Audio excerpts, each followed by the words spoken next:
gente estava falando isso no dia do estranhamento do trabalho, né? Da alienação e tal. Você não se reconhece no trabalho, você é esmagado por ele, né? Mas você tem que trabalhar para você conseguir viver momentos bons da sua vida. Você poder passar um tempo com a sua família ter o que comer, ter o que beber, poder se divertir no fim de semana, você tem que ir lá e trabalhar.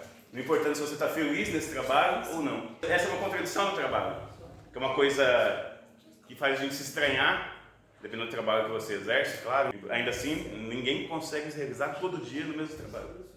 Mas ao mesmo tempo que a gente faz isso, você pode se realizar. Por outro lado, ele também te mortifica. Pra você conseguir coisas que você precisa, você tem que trabalhar.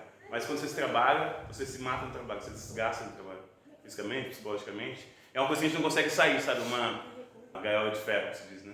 Quando a gente fala de desemprego estrutural, a gente pensa aqui que tem uma parte de postos de trabalho fixos, né? Ocupando todos os postos de trabalho, a gente tem o exército ativo de trabalhadores. Ao mesmo tempo, a gente tem uma parte da população que vive sem emprego, que a gente chama de exército de reserva. Esse exército de reserva é formado por camadas. A gente vai ver nos dados do IBGE, que eu separei uns dados, como mais ou menos funciona isso. E aqui a gente tem então basicamente três. Aqui a gente tem pessoas prontas para assumir vagas. Aqui a gente tem imigrantes, pode ser do campo, de outros lugares. E embaixo a gente tem um grande extrato que a gente chama de o setor estagnado. Ou também o pessoal chama esse setor aqui de precariado. Já foi chamado também de subproletariado. É um subempregado precariado. Qual é a característica do precariado? Máximo trabalho e mínima renda. Mínima estabilidade. Mínimos direitos. Essas são as características do precariado. Naturalmente, que dentro do exército ativo de trabalhadores, você encontra vários também estratos de salariais e estatutos profissionais também. Na aula passada foi para vocês, tem trabalhador que ganha, mostrei os dados do IBGE, mostrei que tem trabalhador que ganha R$8 mil, R$10 mil, R$15 mil, vendendo a força de trabalho. Por exemplo, um médico, um professor universitário, ganha acima de 15 mil, certo?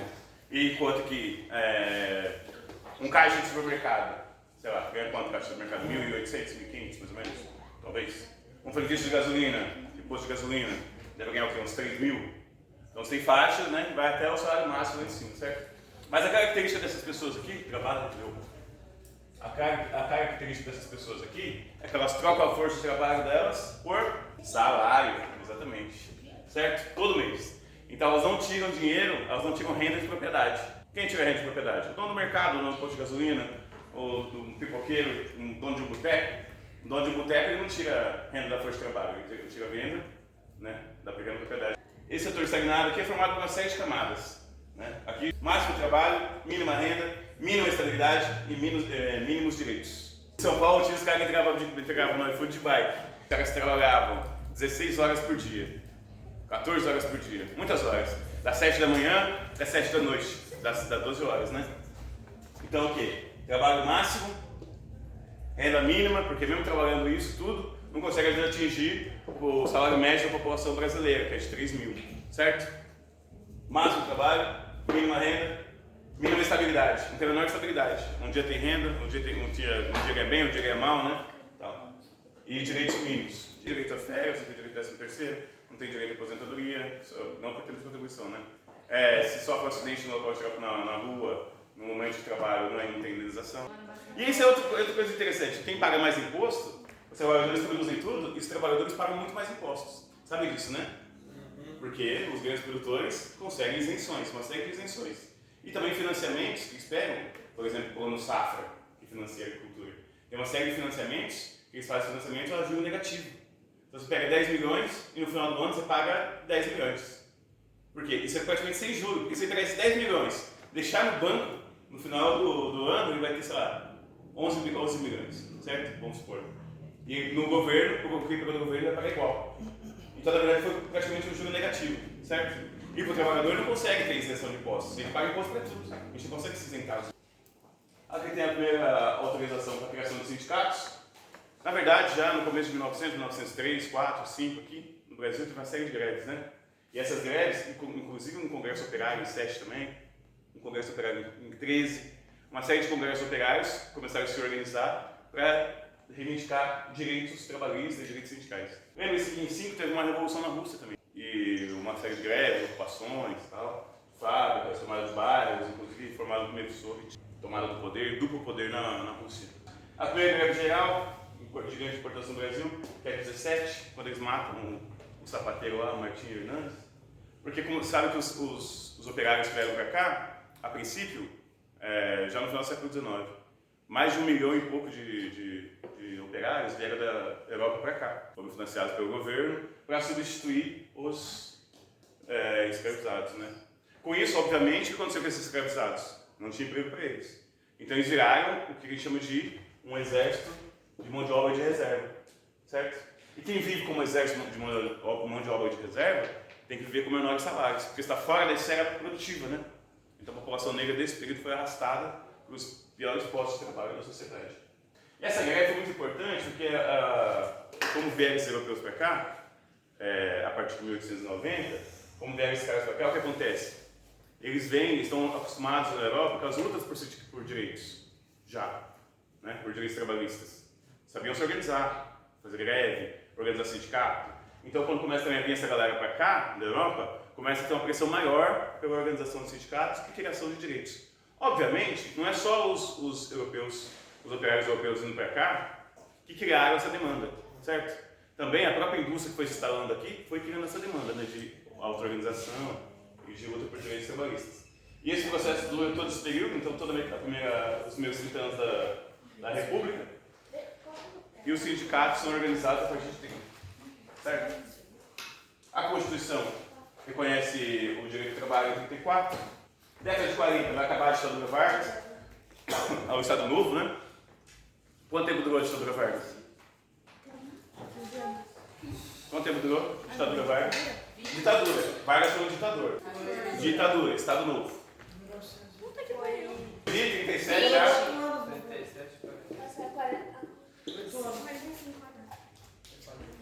Então, a partir desse momento aqui, quando Vargas, tem uma série de direitos que são pautados ao longo dos anos 30, 40, e quando Vargas vai sair do governo, em 45, né, quando ele é quase que expulso do governo em 45, para se manter no poder, ele vai tentar atender algumas demandas populares, para conseguir ter apoio, pelo menos, entre a massa popular, né? E aí, coloca então a CNT. E aqui, então, depois que o Vargas cai em 45, ele teve em diante, de 45 até 64, são 20 anos de ascenso popular, de lutas sociais, de greves, de organização. Tem a greve dos 300 mil, greve dos 400 mil, greve dos 700 mil, tem as ligas camponesas lutando por reforma agrária, uma série de movimentos em 20 anos que vão construir um grande ascenso de luta de classes, né? E de confrontos, de luta por direitos. Isso vai redundar em 64 numa resposta da direita, que é um golpe, um massacre. Em 68 tem as greves de Osasco, né? Osasco e Contagem, que é muito importante também. Tem o AI-5 também em dezembro. Na década de 70 a gente tem as lutas, as greves no ABC e em São Paulo. Todo ser humano que trabalha tem direito a uma remuneração justa, satisfatória, que assegure. Essa é uma questão importante, porque as lutas sindicais elas são baseadas em direitos consolidados pela humanidade. Há séculos a gente entende que o ser humano precisa ter um salário que seja suficiente para ele sustentar a família dele, seus filhos, preparar pela sua alimentação, pelo seu lazer, certo? Uma existência compatível com a dignidade humana. Todo ser humano tem direito a organizar sindicatos e nele ingressar para a proteção dos seus direitos. Até hoje, tem gente que fala assim, quando tem uma greve, não gosta do trabalho onde está, não está contente, não está satisfeito, sai do trabalho, abandona o seu trabalho. Essa é uma fala tipicamente patronal, né? E ela está na contramão da história da evolução do conhecimento humano. Porque a própria humanidade, os próprios órgãos governamentais internacionais entendem que é direito do trabalhador se organizar em sindicatos. Aqui eu separei esses dados do IBGE, mostrando como está o nosso mercado de trabalho hoje. Então aqui, mas a maior parte da população, não chega a ser a maior parte, eu acho que a gente está com 200 milhões e pouquinho, né? Passou de 200 milhões, né? Agora, né? Ocupados, 100 milhões. É aquela classificação dos nem, né? Nem estudo, nem trabalho. Então, mas o pessoal fala muito disso, mas eu acho pouco funcional e acho muito preconceituoso. Porque é uma coisa que falam dos jovens. Os jovens hoje nem trabalham nem estudam. Quem sai da escola e, vamos fazer o quê? Não, mas os nem é o que não querem nenhuma coisa nem outra, como se fosse uma opção da pessoa, sabe? É natural que a pessoa que saia da escola, é natural. ou da faculdade, que ela tem um tempo para se adaptar ao mercado de trabalho, sabe? Imagina vocês terminam a escola com 18 anos. Você não vai virar a esquina ali e achar um emprego, pá, firmeza, comecei a vida adulta, alugar um apartamento, sair da casa dos seus pais e comprar o seu carro, pronto. Não vai ser assim. Tem que conquistar uma estabilidade. Aos 35, aí por enquanto fica na casa dos pais. Então, mas você pega, é difícil achar uma estabilidade financeira primeiro para depois sair. Mas é difícil você vai na periferia, é difícil você pegar uma pessoa na periferia, se for pesquisar todos os jovens na periferia, de 20 anos, e achar o jovem que não está trabalhando. Vai ver que a porcentagem é pequena. Agora, se você for para estratos maiores, pessoas de classe média, ou média alta, sei lá, que a família ganha 5 mil reais, 10 mil reais por mês, o pai, a mãe e o irmão, aí tem um menino de 20 na casa. É natural que talvez ele não trabalhe, porque tá em casa lá, tá tentando achar uma coisa melhor, entendeu? Pode falar. Então, eu queria explicar um negócio aqui, tipo, tem muita gente que não é alfabetizado Sim. e trabalha. Sim. Mas aí é que tá, a renda não é boa. Pois é. Por quê? Porque, tipo, no mercado de trabalho, o que mede o seu salário aí são os conhecimentos e experiência também. Existe muita gente não alfabetizada. Sendo que a Constituição diz que todo cidadão brasileiro tem direito à alfabetização. Por que isso ainda existe? Então, aí tem alguns elementos. A primeira coisa, acho que parece que agora no Brasil, nos últimos dados, tinha mais de 20% da população que era analfabeta e semi-letrada. É um número muito alto. Mas isso tem a ver com a pobreza e a desigualdade. Porque a criança está na sala de aula, aí depois a família não tem como se sustentar, começa a ter uma debandada da escola. E isso acontece normalmente, a maior parte, entre o primeiro e o segundo grau, entre o ensino fundamental e o ensino médio. Chega no nono ano, uma parte da galera que é muito pobre acaba abandonando a escola para poder ir trabalhar. E isso vai gerando sempre um setor que tem dificuldade de conseguir bons empregos. Mas eles trabalham. Só que eles trabalham e acabam trabalhando nos empregos mais precários. Meus alunos, talvez tenha falado isso aqui já, meus alunos pequenininhos que eu dou aula na escola, eles falam isso, e se eu não terminar de estudar, se eu parar de estudar, não vou ter emprego? Eu digo, não, vai ter emprego. Só que quem para de estudar, infelizmente, eu também não concordo com isso, vai ter salários menores. Vai trabalhar na limpeza para ganhar R$1.200. Tem emprego. Só que o mercado de trabalho, ele se aproveita, o jovem, o adulto, não tem estudo para impor um salário mais baixo. Mão de obra barata. Mão de obra barata. A mão de obra barata é útil, é muito útil. É muito útil. Porque dá mais lucro.